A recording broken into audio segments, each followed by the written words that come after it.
Good evening everyone. Welcome back to my channel Naveen word. So SQL को my SQL को हम लोग continue करते हैं आज। तो आज बात करेंगे मॉल्टर कमांड की और अपडेट कमांड की। तो उससे पहले बात करते हैं जो हमने पहले प्रीवियस क्लास में देखा था, एक टेबल बनाई थी जिस टेबल का नाम हमने रखा था डिटेल, और उसके अंदर 3 कॉलम थे, रजिस्ट्रेशन नंबर, नेम और सिटी। आज हम इसी टेबल के ऊपर हम चीज़ें मॉडिफाई करेंगे। कैसे करते हैं, let's see. In previous class हमने रजिस्ट्रेशन नंबर को यूनिक कॉलम बनाया था, यानी एक ऐसा कॉलम जिसके अंदर यूनिक वैल्यू आएंगी। तो अब मैंने क्या करा था, लास्ट क्लास की अगर बात करूँ तो उस पर मैंने प्राइमरी की नहीं लगाई थी, या फिर ये कह दीजिए मैंने लगाना ही भूल गया था। तो जिस कॉलम के ऊपर प्राइमरी की आपको लगानी है और जिसके अंदर पहले से ही रिकॉर्ड है, तो पहले इंश्योर करिए कि इस कॉलम के अंदर कोई डुप्लीकेट वैल्यू ना हो। अगर डुप्लीकेट वैल्यू है तो you can not insert the primary की इन दिस कॉलम, और अगर ये कॉलम ब्लैंक है तब आप प्राइमरी की अप्लाई कर सकते हैं। तो हम वही बात करते हैं कि हमें रजिस्ट्रेशन के ऊपर अब हमें प्राइमरी की लगानी है। तो पहली कंडीशन तो ये हो गई कि अगर ये कॉलम ब्लैंक है तो हम प्राइमरी की लगा सकते हैं। अगर ये कॉलम ब्लैंक नहीं है, रिकॉर्ड्स हैं, तो रिकॉर्ड्स में चेक करेंगे कोई डुप्लीकेट नंबर तो एग्जिस्ट नहीं करता है, डुप्लीकेट रिकॉर्ड तो एग्जिस्ट नहीं करता। अगर वो एग्जिस्ट करता है तो हम प्राइमरी की नहीं लगा सकते। तो पहले हमें उस रिकॉर्ड को हमें डिलीट करना होगा। तो अभी मैं अगर देखूँ तो मेरे पास 2 रिकॉर्ड है, 101 और 102। दोनों ही क्या अपने आप में यूनिक हैं, दोनों एक दूसरे से मैच नहीं कर रहे। तो हम इस पर प्राइमरी की लगा सकते हैं। अब प्राइमरी की लगाने के लिए कमांड कैसे होगी, यानी प्राइमरी की अभी मैंने लगाई ही नहीं है और अब मैं लगाना चाहता हूँ लेकिन इसमें प्राइमरी की, उसके लिए हम कमांड यूज़ करेंगे ऑल्टर कमांड। उसके लिए यूज़ करेंगे हम ऑल्टर कमांड। तो अब ऑल्टर कमांड की बात करते हैं। तो ऑल्टर कमांड जो है वो 3 तरीके से यूज़ करी जा सकती है। जैसे पहले मैंने बताया कि मुझे प्राइमरी की लगानी है, जो मैं प्राइमरी की नहीं लगाना भूल गया हूँ या नहीं लगाई है, तो वही लिखेंगे ऑल्टर टेबल। ये दोनों क्या हैं, कीवर्ड्स हैं। ऑल्टर टेबल, टेबल का नाम डिटेल था। यहाँ मैंने वर्ड यूज़ किया है मॉडिफाई।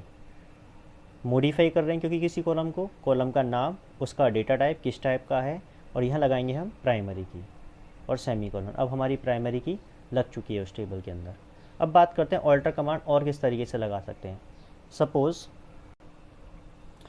अब ये मेरी टेबल है, वही टेबल का नाम है डिटेल, लेकिन इसके अंदर मुझे एक कॉलम और ऐड करना है। 3 कॉलम थे पहले से, रजिस्ट्रेशन नंबर, नेम और सिटी। मुझे एक कॉलम और चाहिए, मोबाइल नंबर। मोबाइल नंबर को जनरली हम जो है कैरेक्टर टाइप का बनाते हैं, क्योंकि 10 डिजिट का नंबर हम इसके अंदर स्टोर करते हैं। तो अब उसके लिए कमांड क्या होगी देखते हैं। उसके लिए कमांड यूज़ करेंगे हम ऑल्टर टेबल, टेबल का नाम, और यहाँ लिखेंगे आप ऐड। पहले हमने यूज़ किया था मॉडिफाई, अब हम यहाँ यूज़ करेंगे ऐड, यानी नए कॉलम को इंसर्ट करने के लिए। तो ऑल्टर टेबल, टेबल का नाम, ऐड, वो कॉलम का नाम जो मुझे चाहिए और उसका डेटा टाइप और semi colon, terminate the command. जैसे ही मैं इसके बाद एंटर प्रेस करूँगा तो मेरा एक कॉलम ऐड हो जाएगा। अब मान चलिए इसी तरीके से मुझे क्या करना है कि अब एक टेबल और उसी टेबल के अंदर मुझे एक कॉलम को डिलीट करना है। अब उसके लिए हम क्या करेंगे, हम लिखेंगे ऑल्टर टेबल डिटेल, और यहाँ पर वर्ड यूज़ करूँगा मैं ड्रॉप। ड्रॉप जो होता है एक टेबल को डिलीट करने के लिए, डेटाबेस को डिलीट करने के लिए और एक कॉलम को डिलीट करने के लिए यूज़ करते हैं। तो ऑल्टर टेबल, टेबल का नाम, ड्रॉप और उस कॉलम का नाम जो कॉलम मुझे डिलीट करना, और सेमी कॉलम। मैं जब ऐसे लिखूँगा तो अब इस टेबल में से सिटी नाम का जो कॉलम है वो डिलीट हो जाएगा। अब बात करते हैं कि नया कॉलम तो इंसर्ट हो गया, मोबाइल नंबर, सिटी कॉलम हो गया डिलीट। अब इन कॉलम्स के अंदर मुझे डेटा फिल करना है। अब डेटा फिल कैसे करेंगे, फिल करने के लिए वी यूज़ अपडेट कमांड, यानी जो रिकॉर्ड्स पहले से ही एग्जिस्ट करते हैं और उनके अंदर हमें चेंजेस करने हैं, या मान चलिए उस समय मेरे पास वैल्यूज़ नहीं थी, बाकी सारी वैल्यूज़ थी उस पर्टिकुलर रिकॉर्ड के लिए, तो उसके लिए हम यूज़ करते हैं अपडेट कमांड। तो हम क्या करते हैं, हम लिखेंगे अपडेट टेबल का नाम, सेट उस वो मोबाइल जो कॉलम इज इक्वल टू उसकी वैल्यूज़। मैंने सिंगल इसलिए लगाई क्योंकि मैंने मोबाइल नंबर कैरेक्टर टाइप का लिया है। मैंने यहाँ लिखा 1 2 3 और सेमी कॉलन। अब हुआ क्या, ये कमांड जैसे ही एग्जीक्यूट होगी तो वो जितने भी रिकॉर्ड्स हैं उस टेबल के अंदर उन सब का मोबाइल नंबर क्या कर देगी, वो 1 2 3 सेट कर देगी। अगर आप चाहते हो कि पर्टिकुलर उसी रिकॉर्ड का मोबाइल नंबर चेंज हो, तो हम वही कमांड यूज़ करेंगे अपडेट